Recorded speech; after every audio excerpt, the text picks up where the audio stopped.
Producers often talk about reference tracks helping you with your music production, but they don't describe how you can actually implement the use of a reference track to make your music better. So I'm going to tell you how.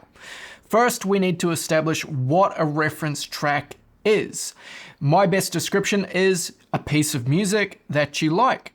So another artist has created a track, they've had it mastered, they've released it, and it's seen some success, let's say. That would be the perfect candidate to use as a reference track if it matches the style of music that you also want to make. The reason why you want to use something that's similar in style to your music is because if it's a similar tempo and a similar style, it's easy to reference how loud their bass is compared to yours, because these sorts of things can be genre specific. So it just helps if you've got something in a similar style. So once you've picked a track that you like, the best thing to do is to jump onto an online portal that allows you to purchase their music. You should buy it and then download it in WAV format. And once you've got that, then we can drag it into your DAW. Once it's inside our DAW, we want to make sure that it hasn't been modified in any way. So Ableton will warp files when you bring them in. So you just need to make sure that warping is turned off so that we're not stretching the waveform at all. And you'll also want to make sure that the speed of the track matches the tempo set in Ableton. And so I know that this track is 120 BPM and my tempo is set to 120 BPM. But there is a bit of silence at the beginning of the track here that puts it sort of off the grid. So if I delete this silence, drag that to the start, and then zoom back out, you'll see that the track now falls onto the grid in line with the different sections of the track. And this is going to help us analyze the structure of the track, and it just gets everything on the right foot because it's just all lined up. It's just a nice and tidy way to start. And so what do we actually use the reference track for? Well, I just mentioned that we could use it to look at the structure of another track and maybe borrow some ideas from their structure so that we can see how they've began their track and how they start building a progression and telling a story. And so what we'll do is we'll listen to the beginning of this track, we'll listen to the first 8 bars, and then we are going to analyze what we've heard them do so that we can start building an understanding of how we could start a track of our own and build some structure because we're starting with nothing. When you're beginning a track, it's a completely blank template, and that's pretty overwhelming. So this can be a good technique to get you on the right track.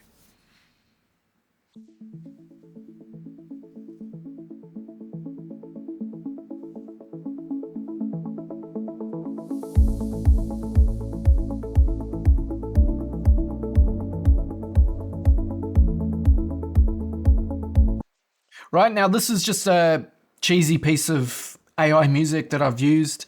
I'm using that because I'm not able to use tracks that I like because I would then infringe on the copyright of the artists by putting it up on YouTube. So I've just had something generated by AI that is just a basic electronic track in a pretty commercial or corporate kind of style.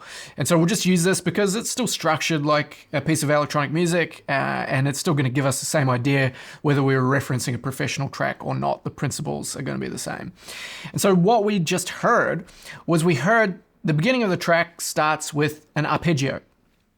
And that arpeggio is playing quite quickly and it's got a delay on it as well. And it starts at a low volume and it builds up to a loud volume. And what that is doing is it's starting to build anticipation. It's starting to build some kind of rising characteristic that could suggest that something is going to come. Then around this section, we hear some kind of sweep. It could be a reversed cymbal. It could be a bit of white noise sweeping up. And that is giving us an additional kind of rising feeling right before the kick drum starts, and we have a piano that enters that starts playing a melody. So let's listen to all of that again. We've got the arpeggio playing. It's building in volume. sweep happens. We hear the sweep has some reverb on it that washes over into the track. So it builds up its intensity and then it releases as the kick plays. You've got the piano that plays on top of that starts a melodic kind of progression. And you've got the arpeggio underpinning it the whole way through. And you've got a whole bunch of elements that are changing simultaneously. So you've always got the arpeggio in the background playing a melody, and this melody is changing over a period of time. On top of that, you add a kick drum, which is adding a rhythm. It's a repetitive rhythm, but it's adding something new to the track when it enters.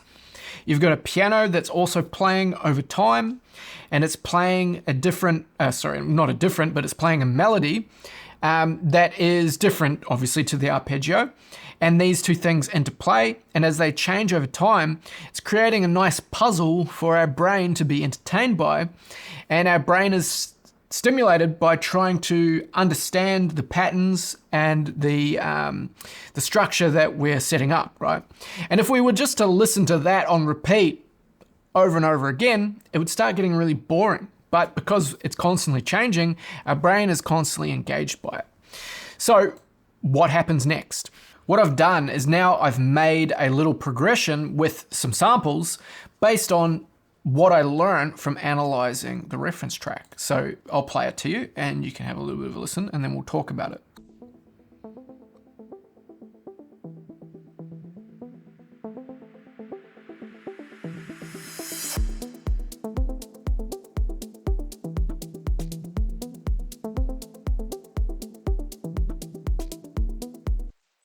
Okay, so it's following the same structure and it's got similar elements. We've got an arpeggiated sound that increases in volume over time using a utility with the gain being automated.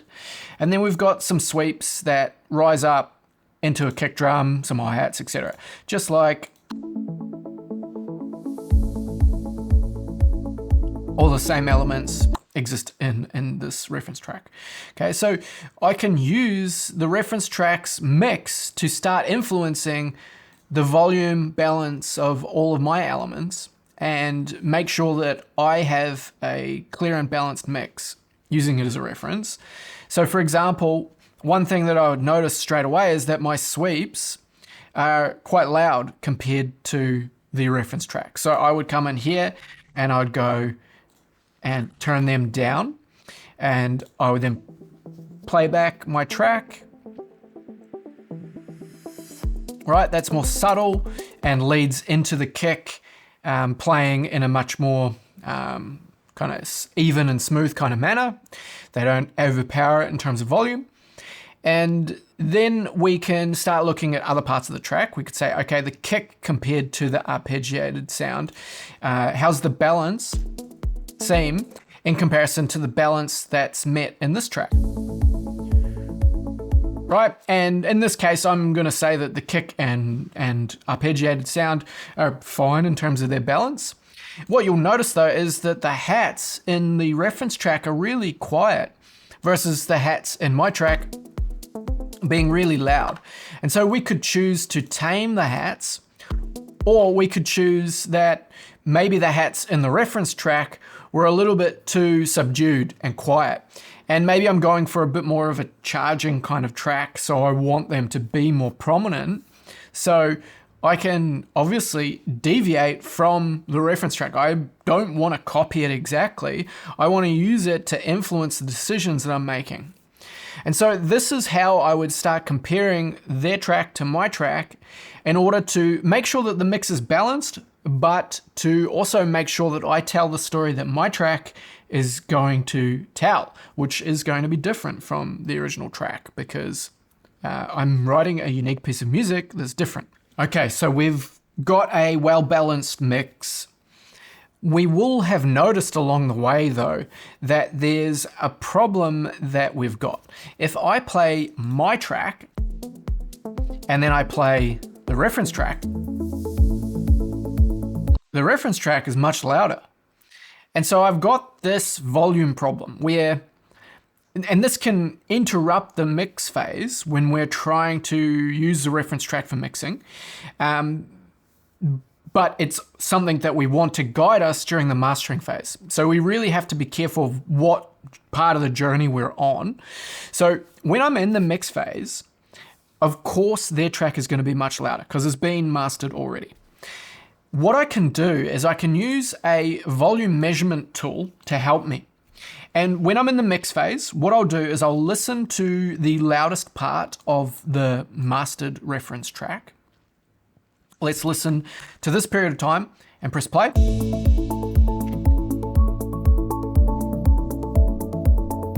And I can see the integrated LUFS value here. So this is the loudness, it's a loudness measurement, and it's taking a loudness measurement over a period of time. Okay, and this is a good way that we can compare the average loudness of our track to theirs. So now I'll go ahead and clear that out. This plugin is free, so you could download it and use it. It's called the Julian Loudest Meter 2. What I'll do now is I'll go to my track and I'll press play. And you'll see that the volume is a good 10 LUFS quieter. Okay, so that's going to be a huge point of difference when we're comparing the tracks. So what we should do when we're in the mix phase, what I would suggest is that you could turn down the reference track to match it to the volume that you're mixing at. Okay, and what you should do when you're mixing is you should have your kick playing with, say, 6 decibels of headroom. Okay, so that when you add all of the other instruments on top of that, you've got enough headroom so you don't clip. If you clip, you distort. You don't want to distort, right? If you're distorting, you want to do it intentionally. And so I bring down the reference track in volume during the mix phase. And now when I play the reference track, and then I play my track, they're much more even in terms of their volume, and that'll also help me make mix decisions because my kick drum's more likely to be about the same volume as their kick drum, so they're very easy to compare, so on and so forth, right? And so that's what I do during the mix phase. When I get to the mastering phase, I come back to my track, reference track, and I put it back to full volume. And then with my mix track, what I do is I play my mix track, obviously all elements playing. And then I can use a tool like a limiter to increase the volume of this. And this is just like a very basic mastering chain, right? This is if you want to export your tracks and you just want them to be loud enough when compared to a track on Spotify or a track on SoundCloud or something like this, right? Now, what we need to be careful of here is that we want the limiter to affect our track, but we don't want the limiter to affect the reference track. So with the reference track, we could actually just have the reference track just go straight to our outputs rather than going to our master. And that way, any limiting that we do on the main output, this is going to bypass. Cool. So now what I can do with the limiter is I can start increasing the input gain. And we know that our track was about 10 decibels or 10 LUF quieter than the reference track. And if we add, let's say 5 decibels of input gain, let's see what happens on the limiter. And so we can see the peak volume here, and we can see that the peak volume is not getting near the top of the limiter or the ceiling on the limiter, okay? And so we're safe there. The limiter's actually not doing anything. We could push another 10 dB, and we're still only just starting to tickle the limiter. Now, if we come over to our LUFS meter, we can see that we're about 1 LUFS quieter than the reference track. And so if we wanted to, we could say push 11 or 12 dB into that limiter just to get that little bit more volume. Let's say 12. And so we're getting about 3 decibels of gain reduction on average. Jumps up a little bit higher when more elements come in. But now what's happening is the volume of this track is more or less the same in an average LUFS value over time as our reference track. And so now if I swap between my track and the track, back to my track, we're much more even in volume. And in fact, to my ear, the track that we've made does actually sound a bit louder. Certainly sounds a lot fuller. So that is how I would reference all steps of the way, from the arrangement and structure to the mix and to the master. And so hopefully that paints a pretty good picture of how you can use a reference track to help you improve your music. Thanks for watching, and I'll see you again in another video very soon.